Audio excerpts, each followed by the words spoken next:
These are some of the most talented young musicians in the country.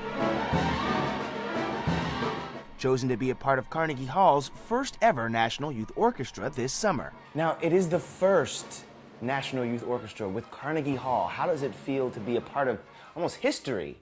I mean, it was really a huge honor to be in the first, because it will be always historic, and the videos will be there, like when they make a documentary in 70 years. I've never played in an ensemble of this caliber. In fact, I didn't know I could ever be part of something this beautiful sounding. 2,500 young musicians applied, but only 120 of them made it through the tough audition process, including violinists Joseph Morag and Julia Popham. We said a prayer and we opened the email, and then my mom started freaking out and we just started dancing around the kitchen. The youth orchestra was led by a world-famous maestro, Valery Gergiev, after just 9 days of practice. He is the greatest conductor, certainly that I've ever worked with, and I think alive today.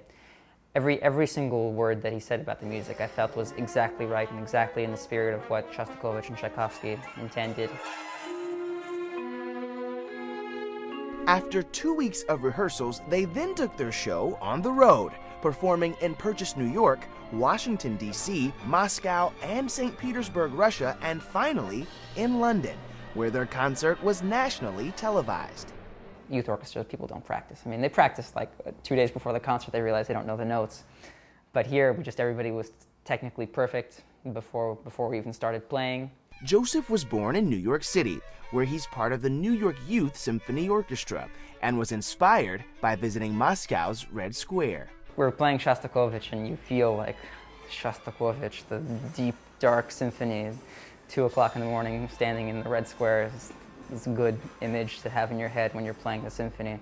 Lines formed even before tickets began to sell at 6:30 a.m. in London. Arenas were packed, with 7,000 people both seated and standing. It was really wonderful to see that every single seat and every single square inch of standing room was taken up. I mean, it's kind of like being a rock star, it sounds like. It's like, represent.